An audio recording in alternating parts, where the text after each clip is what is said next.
Coucou mes loulous, un petit format particulier où je vais vous donner quelques clés pour cette nouvelle année 2025 qui arrive vers nous et des conseils en fonction des signes d'eau, de terre, de feu ou d'air. Ça reste général, donc faites preuve de discernement par rapport à ce que je vais vous dire.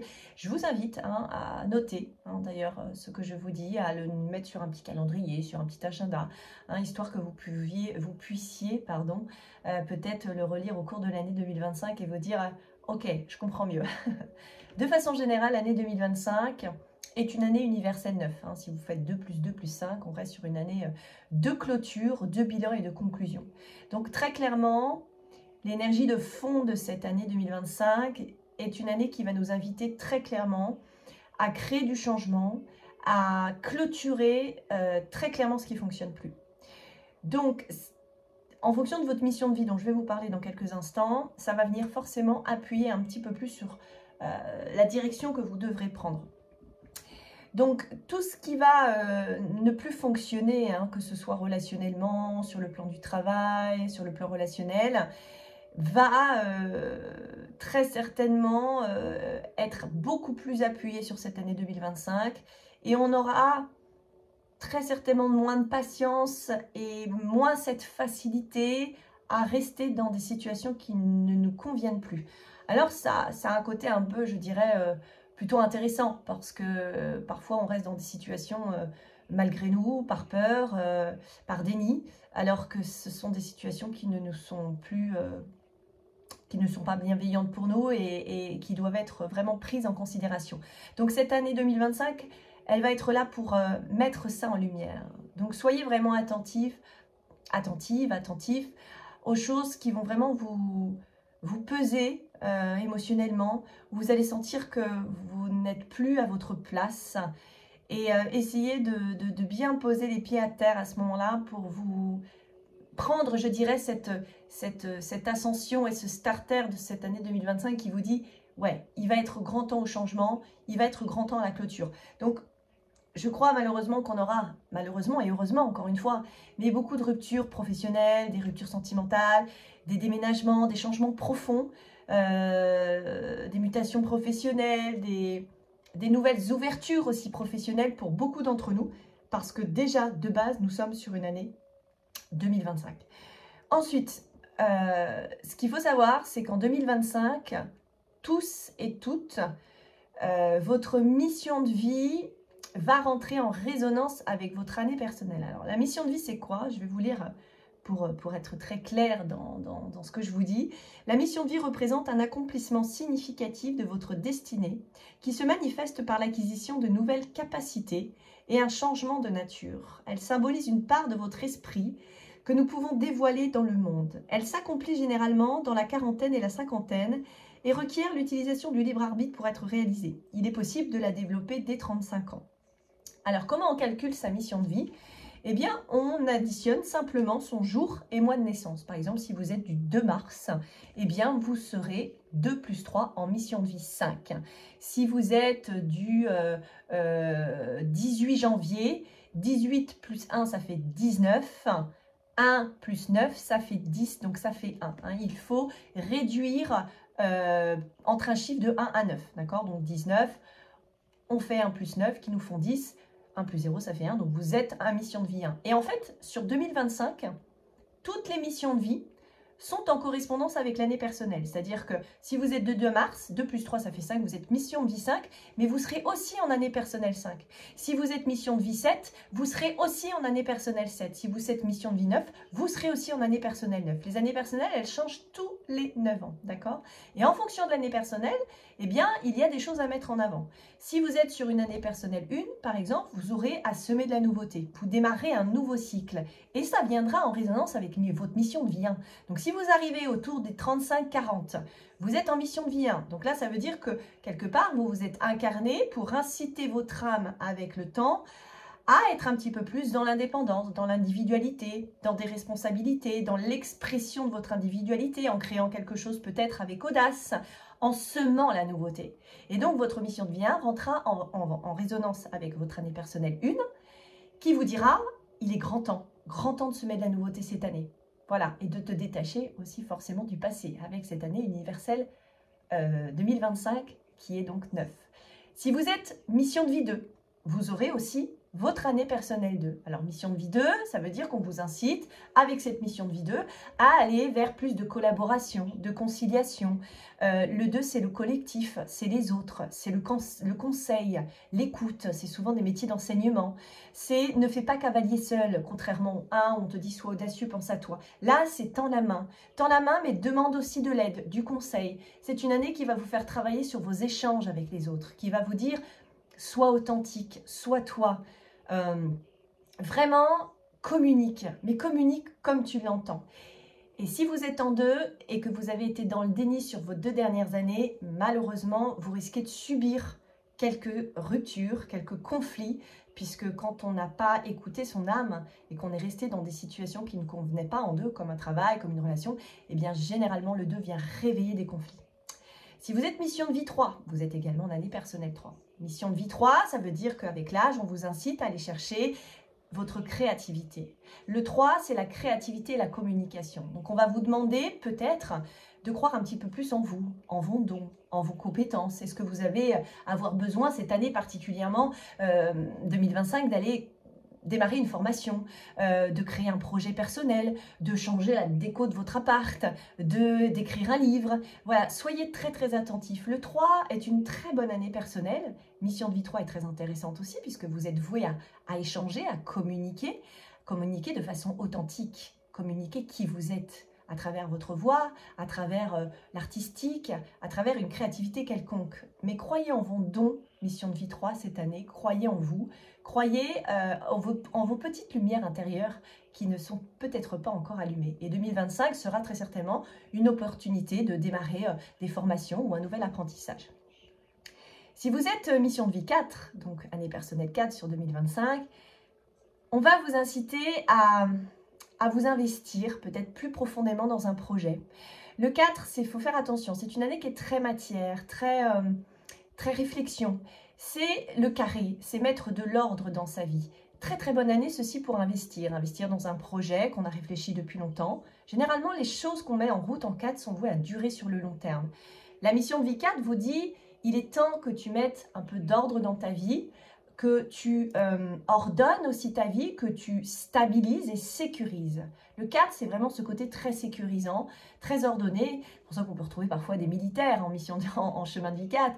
On peut retrouver des personnes dans le BTP, des personnes qui travaillent dans l'immobilier, qui travaillent dans le secrétariat aussi, parce que les 4 sont très ordonnés. Donc vous voyez, mission de vie 4, année personnelle 4, on vous invite vraiment à mettre de l'ordre dans votre vie. Alors c'est une année où très clairement, je vais vous accorder, il faut se sortir les doigts des fesses. Voilà, le 4, c'est une année qui est assez poussive, qui nous demande beaucoup d'énergie. Une année où on peut être très dans le mental aussi, donc il faut faire très attention, mission de vie 4, année personnelle 4, pour 2025, à bien vous ancrer. Passez beaucoup de temps dans la nature parce que c'est une année qui va vous demander beaucoup d'efforts.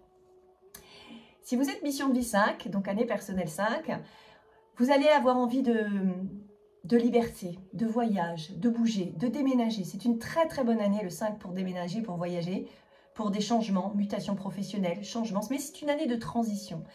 C'est une année où vous pourriez faire aussi des rencontres sentimentales, mais attention, elles sont souvent instables, puisque c'est l'année un petit peu où on a envie de divertissement et où on fait plus de rencontres qu'à l'accoutumée.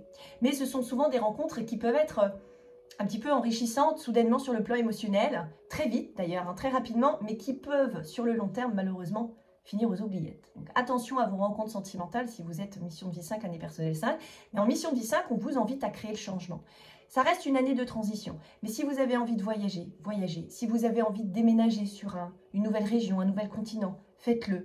Si vous avez envie effectivement de transitionner un travail, de bouger d'un travail, faites-le. Si vous voulez... Si vous avez ce sentiment que vous voulez passer d'un travail, je dirais très stable, à quelque chose de plus dans le mouvement, les métiers de commerce, les métiers où vous êtes dans la culture, dans les loisirs, dans le sport, dans la musique, le 5 il aime ça. Le 5 aime s'enrichir des gens de cultures différentes, c'est très important pour lui. Donc avec cette année 5 qui arrive, sortez de votre zone de confort. Bougez, voyagez, acceptez toutes les invitations qui viennent vers vous, dites oui, allez voir du paysage, changez d'air. C'est à ça c'est le conseil que vous donne cette mission de vie 5 et cette année de personnel 5 qui va forcément venir appuyer encore sur ce cheminement. Si vous êtes à la mission de vie 6, année personnelle 6, eh bien on vous invite sur cette nouvelle année 2025 à vous placer en priorité et à écouter votre cœur. Le 6, c'est le chemin de l'amoureuse, de l'amoureux et du service. Les 6, on retrouve des chemins de vie 6, ce sont des infirmières, des aides-soignantes, des personnes qui travaillent avec les enfants, qui donnent beaucoup, qui sont beaucoup dans l'humain. Mais c'est aussi une année qui vous demande de vous positionner, de prendre des décisions pour ne plus souffrir émotionnellement. C'est pour ça qu'en 6, j'ai beaucoup de ruptures. Elles ressemblent un peu aux 2, mais on est plus sur l'aspect familial aussi. On vient régler aussi du karma familial. Donc, il se peut que vous soyez réveillés un petit peu par des blessures un peu transgénérationnelles, des conflits familiaux, des révélations familiales, un divorce, une rupture, des conflits avec vos enfants. Hein. C'est possible que ça vienne réveiller ça. L'année personnelle 6, ça reste aussi une année très jolie pour tomber amoureux ou amoureuse, pour faire une jolie rencontre, pour se marier quand ça se passe bien, faire des enfants. C'est une année d'engagement émotionnel quand tout va bien. Et quand tout va mal, c'est une année qui nous incite à la rupture. Elle peut être pas forcément bien vécue, parce que c'est une année émotionnellement qui vient beaucoup nous bousculer. Mais généralement, les décisions, quand elles sont vraiment prises avec le cœur, ne pensez pas 6 avec votre mental sur cette année 2025. Pensez vraiment à votre cœur, à ce qui vous anime intérieurement et à ce qui fait vibrer, à ce qui vous donne le sourire. Si vous souffrez d'être dans un travail qui ne vous convient pas, quittez-le. Si vous souffrez d'être dans une relation qui ne vous convient pas, quittez la personne. Le 6 vous demande ça. Et puis c'est peut-être cette mission de vie 6 qui vous dit aussi, est-ce que tu n'as pas envie d'être dans un travail où tu sens que tu es plus connecté à l'humain ? Est-ce que tu n'es pas une thérapeute en devenir peut-être sur cette année 2025 qui vient aussi clôturer et transitionner? Est-ce que tu n'as pas plus de choses à donner dans ton travail? Est-ce que tu n'as pas l'impression d'être sur 2025 dans un travail qui finalement n'a pas de côté humain du tout? Et que justement on t'invite avec ces missions de vie 6 à être plus dans le service à l'autre. Ce sera les questions à vous poser sur cette année 2025.